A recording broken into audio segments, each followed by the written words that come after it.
पायल एक बहुत ही सीधी सादी और पढ़ी लिखी लड़की है जो इस घर में बहू बनकर आई है। होनहार होने के बावजूद उसने अपने मायके में सबसे बड़ा सबक यही सीखा है कि बड़ों की इज्जत कैसे की जाती है। आज इस नए घर में वो अपनी उसी तालीम और संस्कारों के साथ कदम रख रही है। उसके लिए परिवार की खुशी और मर्यादा ही सब कुछ है और इसी सादगी से वो सबका दिल जीतने की तैयारी में है।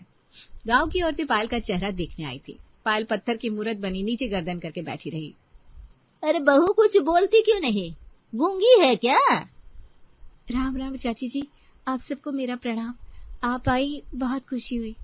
शादी के 2 दिन बाद विद्या ताई ने अपना भारी झोला उठाया और जाने के लिए घर की दहलीज की तरफ बढ़ी। शर्मिला, अब शादी के सारे शोर शराबे खत्म हो गए हैं।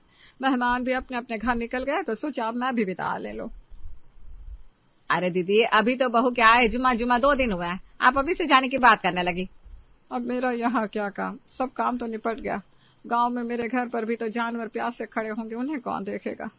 दीदी सिर्फ 7 दिन के लिए बहू घर के अंदर रहने आई है, इसके बाद तो ये दोनों शहर चले जाएंगे। पर इन 7 दिनों में उसे हमारे घर का सलीका कौन सिखाएगा। बात तुम्हारी सही है शर्मिला, शहर की पढ़ी लिखी लड़कियों को क्या पता कि हमारे खानदान की मान मर्यादा क्या है। वही तो, आप यहाँ रहोगी तो वो जान पाएगी कि घर के बड़े बुजुर्गों का मान कैसे रखा जाता है, उसे हमारे रस्म रिवाज का पता चलेगा। ठीक है, अगर तुम इतना कह रही हो तो मैं रुक जाती हूँ। बहू को पूरी तरह घर के सांचे में ढाल कर ही जाऊंगी बस। पायल सवेरे सवेरे उठकर एक लंबा सा घूंघट करके विद्या ताई और सास के पास चाय की ट्रे लेकर गई और उन दोनों के पैर छुए। ताई जी, आपकी अदरक वाली चाय, और मम्मी जी आपके लिए कम शक्कर की। विद्या ताई ने पायल को आशीर्वाद दिए। सदा सुहागन रहो बेटा। देखो शर्मिला, तुम्हारी बहू तो बड़ी सुशील है, और बेटा पायल अभी तो 2 दिन हुआ है शादी को, और तू इतनी जल्दी रसोई में लग गई। ताई जी, 6-7 दिन बाद तो मैं यहाँ से चली जाऊंगी, फिर आप लोगों की सेवा करने का मौका ही कहाँ मिलेगा। इसलिए मैंने सोचा कि जितने भी दिन यहाँ हूँ आप लोगों की सेवा कर लूं।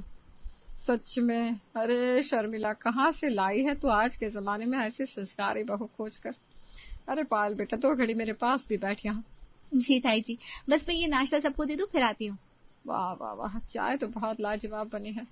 शर्मिला, इस लड़की ने तो पहले दिन ही अपनी जगह बना ली।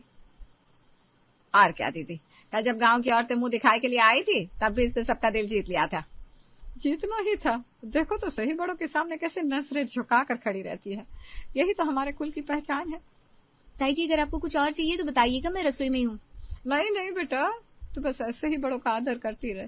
तेरे आने से घर की रौनक बढ़ गई है। दोपहर का समय था और घर की औरतें बैठकर आपस में बातें कर रही थी।